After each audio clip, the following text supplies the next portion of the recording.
Hi, how's everyone doing today? How's it been for everyone? This is a catch-up episode. We have some interesting topics we're going to talk about, something that's been irking us a little bit. But we'll get into that. But before, what we wanted to do is welcome Fred. Yay! Yay! Yay me! Are you Yay, you. guys are you guys sure that you're ready for me? I mean, there's no telling what comes out of these chap lips. I just got comes across these chap lips here. No, I'm excited. I'm really, really excited. Thank you guys for the promo on LinkedIn. Hopefully that has garnered some new clicks on some episodes, my episodes, other episodes that are out there. I love it because of the brand recognition. So people are really starting to take hold. Um, Even with that post last week, I noticed there were 67 views and I think 31 comments just on the announcement that you guys made about me. So hopefully that's a good sign of good things to come. Yeah, people are So loving that we're adding on, we're growing as a team, and yeah, had some great insights. And we loved your episode. For those of you who haven't listened or watched Fred's episode earlier in this season, it's episode number 4, the most I've worked between 9 to 5, and you gave some really, really great insights on networking and LinkedIn and interviewing. So if you guys haven't had a chance to check it out, and we wanted to just ask you, where have you been? What you've been doing? let's see. Guess when we last spoke, a lot of interviewing, a lot of applications, a lot of um, ghosting, which I'm sure some of our listeners or viewers will can totally relate to. A lot of ghosting, a lot of sorry, you're not a good fit. But then you see the job reposted 2 hours later, a lot of frustration, mental anguish. You try to be happy for those who have gotten jobs while you're still frustrated because you haven't gotten one yet. So, in that time, like I said, just a lot of trying to navigate through this new normal of interviewing for jobs, looking for jobs, filling out applications, adapting my resume to fit the role, and then trying to stay sane. I mean, trying to remember that it's okay to be down just as long as you don't stay there. That every day is not going to be a good day. People say you were so positive, and well, there's probably positivity on Monday. I think in one of your episodes you were talking about positive Phyllis, or I'd like to call her positive Pauline. She was so far from being invited to my house a couple of days, so it was just I was communing with negative Nancy. So, um, but through it all, I made some great connections, made some questionable connections. Just really learning to navigate, learning to realize that it's not me, not to take it so personal. And then really my mental health was so important too. A lot of that was mental health, staying Yeah, staying staying from being down so much. we have some episodes coming up too to talk about I those, mean, right? how many interviews for one single positions have you guys had to deal with? Oh, I did 4 Four for total one, for one of 4 them. Okay. total. You know, 2 over the phone, 2 video, only to find out that I'm not what they need. I've also um, spent countless time of hours doing projects, and they get ghosted, and you ask for feedback and that sort of thing. So yeah, I would probably say 30, 3, 4 at the most Yeah. per applicant. Mine is I I'm up to 7. I feel like virtual interviewing has made it a little bit more casual in general, because we're all sort of on the same in the same boat. We have families or pets or garbage trucks or lawnmowers. Some things always awry at one point or another in a day, right? So everyone seems to be a lot more open and understanding, I feel, and more casual. Everyone sort of, no one really feels like they absolutely need to dress up anymore, which is a good thing and not such a good thing. It just depends. So As long as you don't have to get up and like go grab something because you're still sitting in your footy pajamas, but you put on a nice shirt just to. You know, you bring up another point about this whole interviewing process in COVID. I heard somewhere, I think it was either World News Tonight or some random news station, that personal hygiene products are on the decline. Yeah. Don't need to do sales. it. Deodorant, Yeah, I'm right. no, you're still bathing at my house and Yeah. wearing deodorant. For sure. Personal hygiene products are on the decline because everyone's virtual. It's like, so why should I wear soap? I could see makeup going down because, like, the nice thing is, I do have on makeup today, but I even still get to use the Zoom feature to touch up. That's the new Zoom feature if you don't know it. For those of you I don't like the texture of lipstick on my lips, though. Now you can put lipstick on your lips in Zoom. So exciting! So yes, this is what we were doing earlier before we started recording. Is checking out all these filters. Like we had mustaches and lipsticks and big eyebrows and all kinds of stuff. Yeah, it's an exciting new thing that Zoom has done. So this is what we get excited about. And I could see like hairspray and some of those and cologne. I could see going down. But come on, please, let's bathe and shampoo. Deodorant, shampoo. Psh, I mean, come on. No. I got 4 teenagers. They smell. I'm passing out deodorant all the time. If they're boys, yes. Oh no, there's no teenage girls too. Just as bad. Girls too. I'm telling you. Yeah. We're just boys. as bad. Yeah. Although my mom does not wear deodorant and she does not smell. I don't know how she does it, but she doesn't. She's just naturally non-smelly, I guess. And I feel like that should be a Seinfeld episode. Was there one Seinfeld episode about deodorant? I don't know. Well, there's a car that his car. The smelly car. Yeah. The smelly car. Yeah. The car was so bad. It smelled was so bad. Exactly. It took the B out of O or something. I don't know. Yeah. So it was. So let's. So Fred, I just wanted to. Say welcome, and we're excited, and we're just for the listeners, so you guys know there's some cool, unique things that we're going to be doing outside of just the episodes that we record. So stay tuned for that. And before we go on to our topic, I wanted to just ask you guys what you guys been binging so far, shows, and maybe watched a good movie or something or documentary. I watched The Crown on Netflix. That's a good one. I love that one. Yes, that I must have cycled through that one. Another one I watched was Hollywood. I like that one too. It was good. Yeah, it was good. I had to get past the first couple of episodes, but then once I got past it, I thought, wow, that was pretty good. And I think it kind of left the door open for something else. Yeah, and it was such an interesting, like I said, one of our previous episodes on our binge worthy was like how it spun the truth like in a different way. Like, what if we had all looked at diversity in this different perspective and how it was at? So I thought it was cleverly done.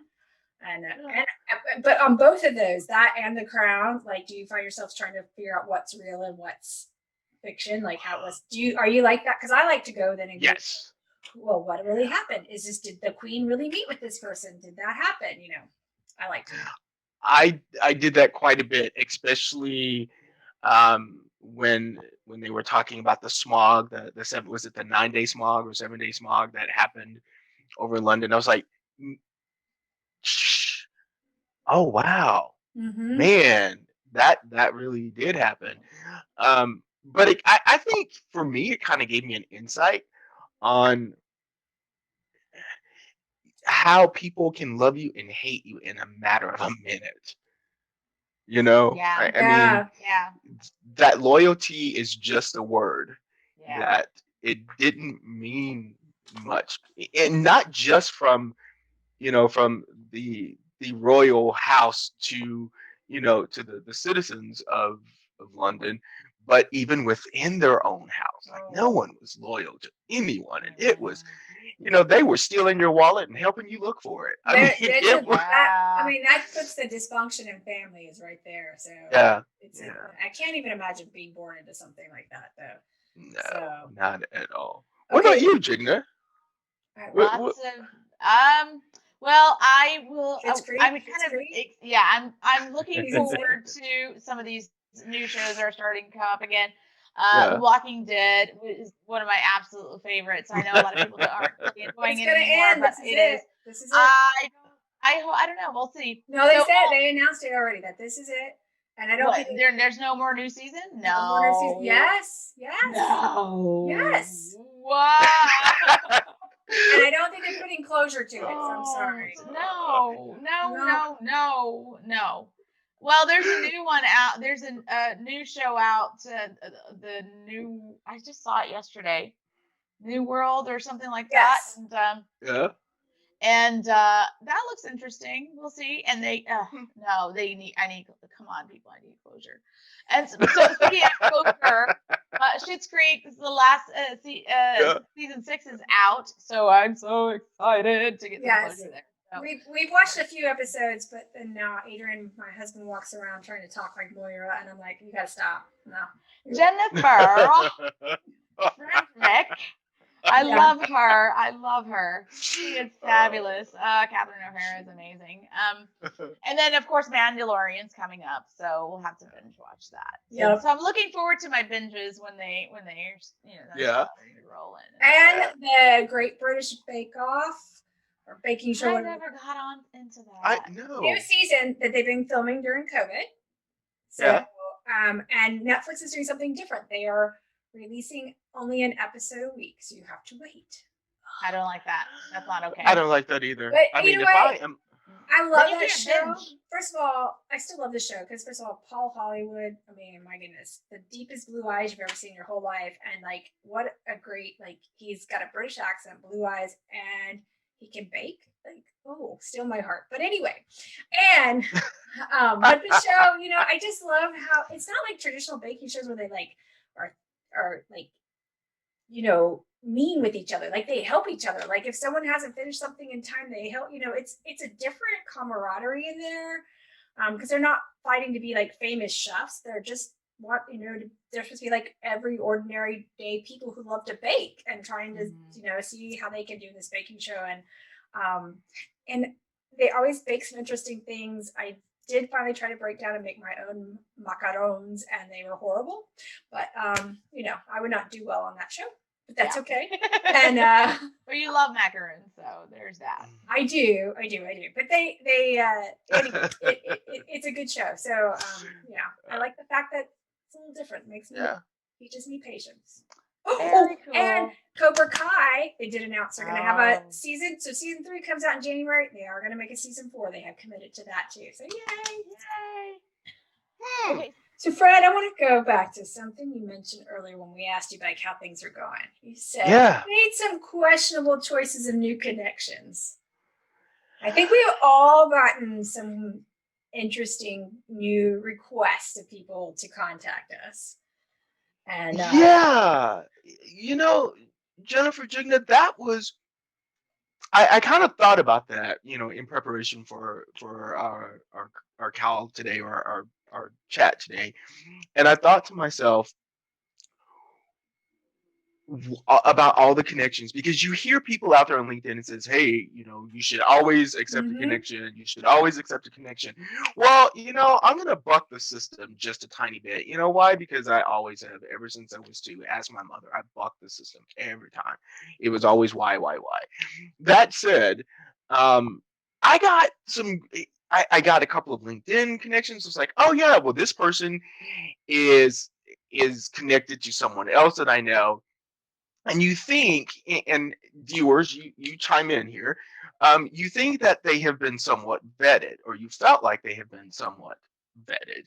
And then you come to find out that these people are just connecting. It's almost like they're on Facebook trying to make their numbers grow, right? And you look and I'm guilty of this, not knowing, hey, what do you want? What are we connecting for? Have we worked together? What have we done? Who do we have in common? And why are we in common?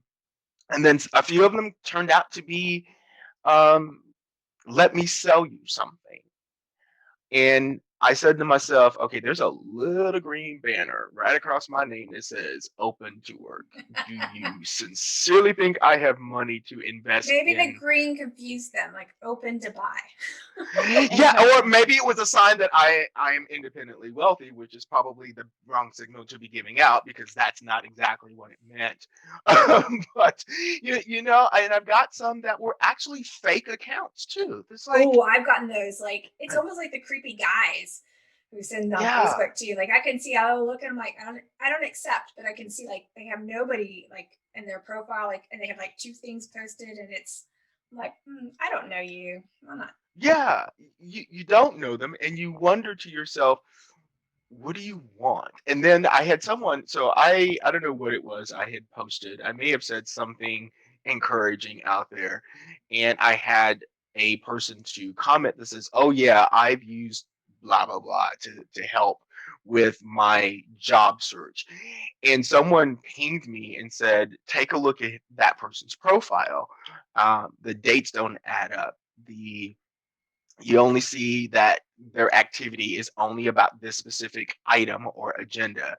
And I go back and I look and I'm just like, this person's absolutely right. So is it just another ploy to get me to click onto another paid site to have them to, you know, I don't know, find somebody for me? It's like, I felt personally, me personally, and this is in no way, shape, or form a blanketed response, but for me personally, I felt in some ways kind of taken advantage of. Yeah.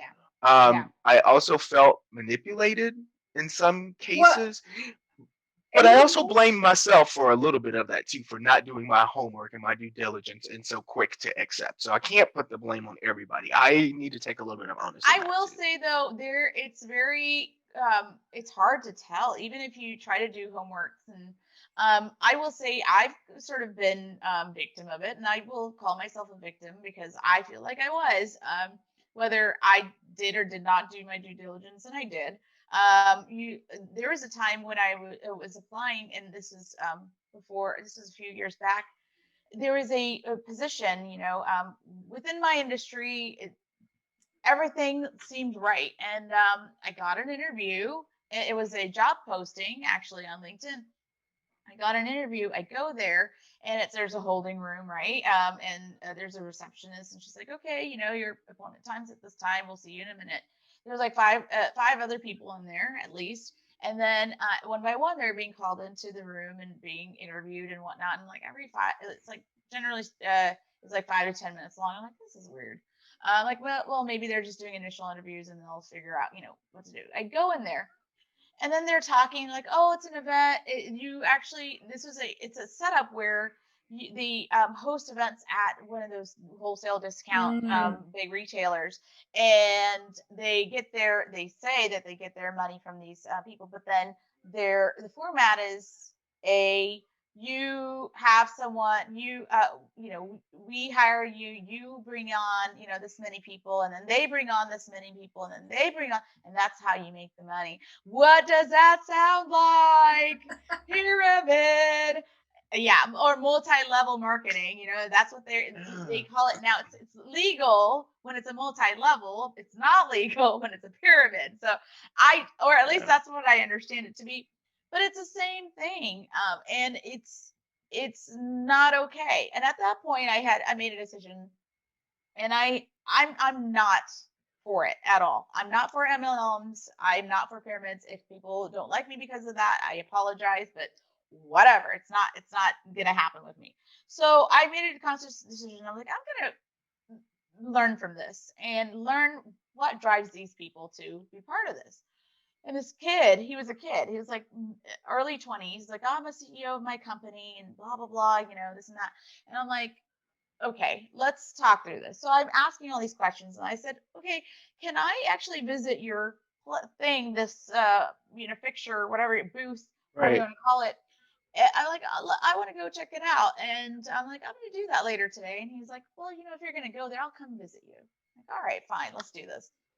So I go and we sit down, and we're just waiting, and we're just having a conversation, and it was about an hour and a half conversation.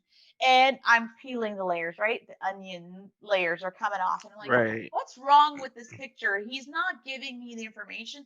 Generally, if it's a company, you are you're selling a product or service, and it's a pretty simple way to figure out how they're making money. I couldn't figure out how this guy was making his money, and that's a true sign, right? Like, Right. what exactly is Well, happening? he's going Right. to tell you, give him $3,500, right, Fred? To like, Right. Oh my and God. Yes. I mean, that's Yes. there are a lot of people who prey on They people, ask you, and that yep. I don't even know if that's. I wouldn't even call that a multi-level marketing, or I don't even know what it is. Like I don't even know what those. I don't even know. That just seems like to me like a red flag should go off. Salesy scams, right? Yeah. And you know what? And I realize that some people are. I know everyone has to or They're has to making a make a living living. themselves. Yeah. They have to Yeah. make a living, and I don't want to take that from them. Well, yeah, But because I there's think, some that are legitimate, like yeah, and you might enjoy it. Like I have some friends who I know they sell Mary Kay. Well, and they may have some people underneath them, they may not, and they're kind of like, if you want to join in, fine, but they're not going to pressure you. It's not very expensive to do a lot of those kind of things, and they love the product themselves. yeah, Like, I know people who sell some jewelry through Touchstone Crystals with Swarovski, or Cabby with the clothes, which I could not do the Cabby because I'd be broke because I just keep buying the clothes for myself. So, but those some of those things are legit, and a lot of those people are kind of like, just like, if you like the products and want to buy from me, great. And if you want to like learn how to sell it yourself because you want more of it yourself, then great. But they're not like this. Send me $3,500 or come to my weird booth, and I don't know what I really do, but I have Yeah. a CEO. Yeah. yeah. Yeah. And I go back to say again, if that is your thing, God bless you. Do it. So go knock yourself out crazy. But I think know your audience before you do that. I mean, realize that everyone now. Again, throwing myself under the bus here. We're in a situation to where it is hard to find a job, not because they're not. It's not like any other time looking for work, right? I mean, if we're all, if you remember the tech boom, right? The tech boom, but it wasn't a pandemic that stopped people from hiring. You had a transferable skill set. You could go work in hospitality, or you could work in some other industry, but you're in a pandemic where there's no place for you to go, or Yeah. very little places for you to go. And you got whatever it is, 7 million people all clamoring for that one job. And hello, the three of us found out through just casual conversations that we applied for some of the same jobs, right? Yeah. So you know that there's a hunger, and you see all of these stories about people losing their homes and their cars and the hours and hours of waiting to get to a food bank to grab food. And you go, really? You want me to give you $3,500? That, for me, that means giving you $135 or $3,500 and waiting for a return on my investment means I am now out $3,500 hoping that the return on the investment is going to be more than what I put into this pot or bucket or whatever you choose to call it. And now I'm facing foreclosure, or now my car is being repossessed, or that means the difference of keeping my lights on and feeding my kids. I felt like some of it was just a little bit insensitive, and I don't It's know. not a My two little bit cents. insensitive. It's very insensitive. I mean, I think Yeah. Fred is much more forgiving than I am around this. I've seen how I've read and researched around MLMs. I've looked at a lot of these resources, documentaries. There's just so much out Yeah. there around this and what the impact it has. I mean, there's lawsuits around this. This is no joke, guys. Like, Yeah. do your research in what you are getting yourself into and the Yeah. impact that has on other people's livelihoods. And this is not just you're wasting someone's time for an hour. This is a livelihood that you are taking away from individuals, and that's not okay. Well, yeah, because if you prey on them and they're emotional, Yeah. like that, and Yeah. you convince them that, like, your $3,500 in like 3 months could be $35,000. Like you're thinking, well, why not, right? Yeah. And Yeah. and if you don't like, there are some people who are just great salespeople. It doesn't matter what, and those people probably will thrive at it. Like, but they're, you know, I'm. It's just You know, you gotta believe in what the product might is. As well too. be a prince in a third world country asking for money at this point. Yeah. So different. And you know, and I don't even You mean think that wasn't real? as how much did you send, Jennifer? Well, he sent me a picture of himself. I cashed the check and then I sent him back a certain amount and kept the rest. You know, I don't know that I'm as forgiving as I am questioning people's morals. Yeah. You know, and I'm not saying that everybody out there is a bad person. I get it. You have to do what you have to do. I understand that. But I would really wish that for me that they had come up and say, hey, Fred, I see that you're open to opportunities. Let's talk about this. At least give me a heads up and don't sucker punch me into something, right? And think that you care. Right? I will say there was one I was impressed with. Okay, so it was kind of similar, like Jigna said. I actually applied to it because it didn't give me a lot of description. It said it was like with learning and development and training and da. Well, when they called me or emailed me and I said, do you want to have a chat? And she said, you know, she kind of talked about it and I could tell, oh, this is going to be some kind of you have to buy in a sales thing. But she said, you know, I said, I'm not really sure I'm interested, but she says, well, I'm going to send you a video. You can watch the video. If you're interested, let us know. If you're not, just let us know and no questions asked and we're done. Which I appreciated that. You know what? The little video took me like 15 minutes to watch. I was not interested, but at least I knew what they were about at that point. And I had no respect for them to tell me up front, like, this is it. This is what we're doing. Other than I've gotten some weird ones where they're like, I'm now, you know, the master of my own business. And I used to be this high level executive. And now I stay at home with my kids and my husband. And I travel and I make 6 figures. This is the amount of money I made. You see those pictures on media? Yeah. What does that remind you of? The wolf? What is it? The Wolf on Wall Street or something? Yeah. You know, and again, those were my experiences. Those were the things that really kind of tapped me on the shoulder to kind of think, you know, and I don't want to discourage anyone from not accepting LinkedIn connections. I guess the moral of my story is that if you can, you know, hey, ask them, who are they connected to? Do a little bit of research, find out why they want to connect with you.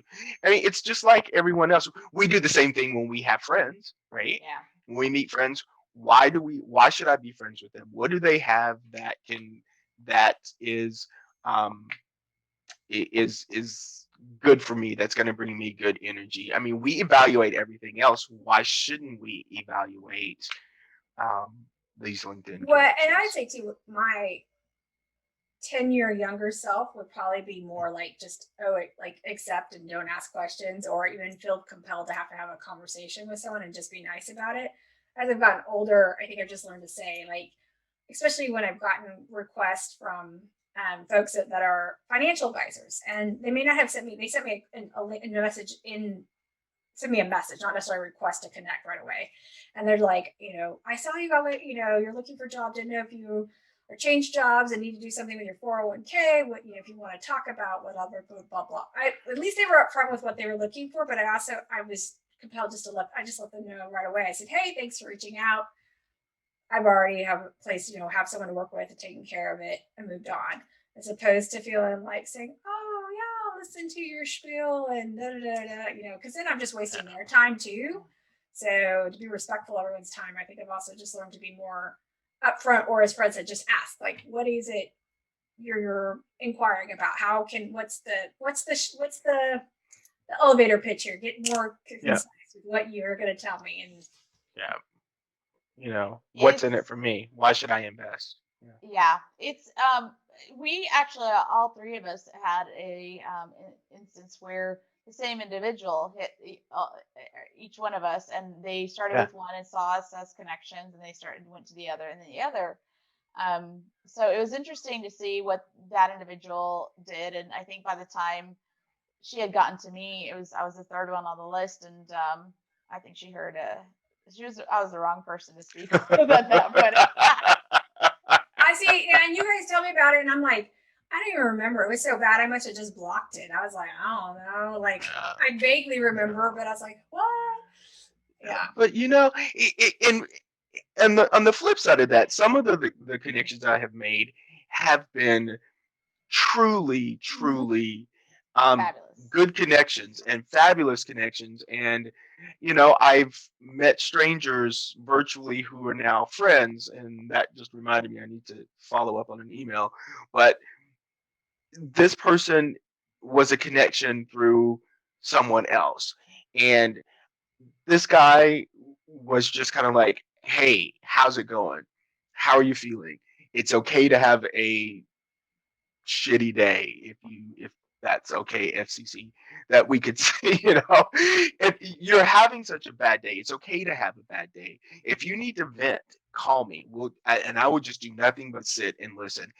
I'm not sure what I can do 3,000 miles away, but just know that you've got someone there. And I thought that connection right there, while it didn't glean any sort of interviews, it was a mental thing for me that I had someone that didn't have to stroke my ego to say it's gonna be okay.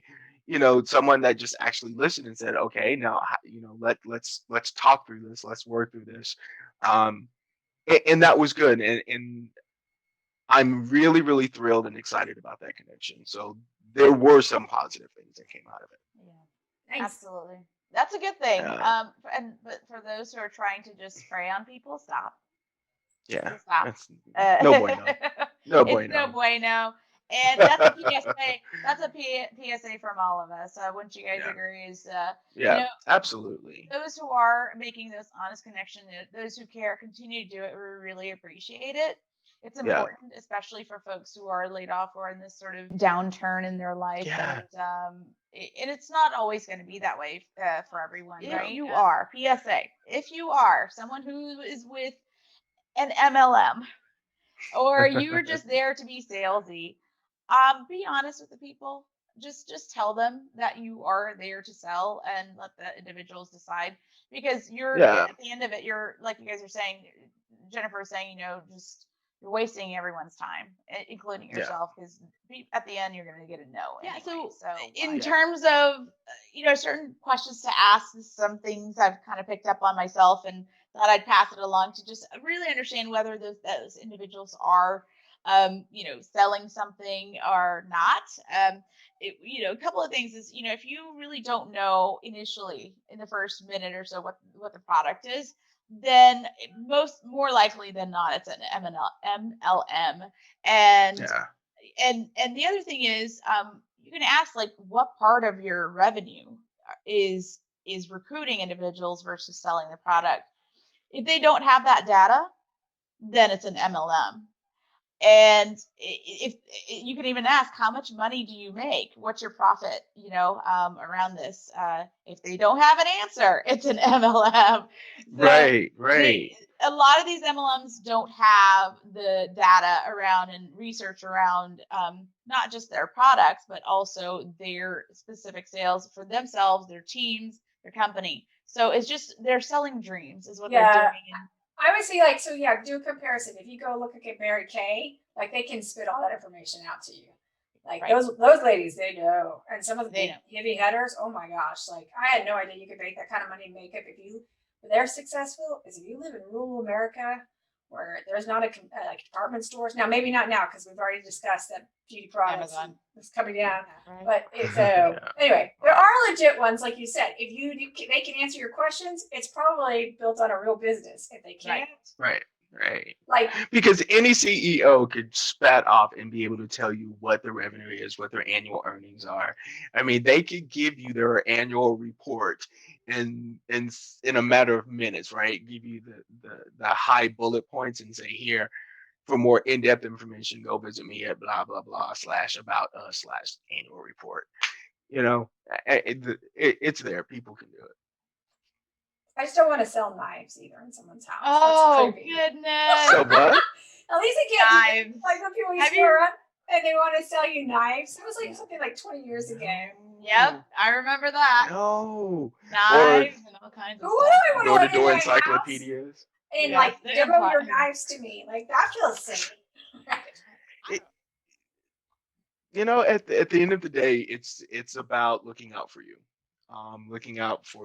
because no one's going to take care of you but you. So be wise, be smart, and I think Jigna, you said it earlier. Be upfront, be upfront. So those were my experiences with MLM. So be kind of upfront. I have all 3 of your cookies here because you don't have them today. So I get to eat 3. Is that like a marketing bubble scheme? I don't know. Yeah, I'm at the top, so I get to eat it all. Who's first? I'll go first. Pick 1, Middle. 2, or 3. Okay, middle. All right. Let's see what we got. Jigna's fortune says, ooh, compassion will cure more than condemnation. Oh, I guess the entire episode today is something I should have done. Hey, Fred. I'll take the one on the right. Pick my right, my true right. Yep, you're right. Your other right. And it says, ooh, courage is grace under pressure. That's pretty profound. Yeah, I'll go with that. Yeah, Fred's pretty good. Graceful. Yeah. Number 3, the top of the king here gets. Alright. This is why the person at the top has to do. Compromise is always wrong if it means sacrificing a principle. So there you go. So if you're That's a good one. That's actually very profound. I like that. So that is. I will not compromise on pyramid schemes because it goes against my principles. Thank you and good night, everyone. That's a wrap. Yeah. Yeah. So check us out on LinkedIn, Facebook, Instagram. We're on Twitter now, and YouTube, and we're also, you can go to our website at LaidOffLife.co. So we'll see you next time.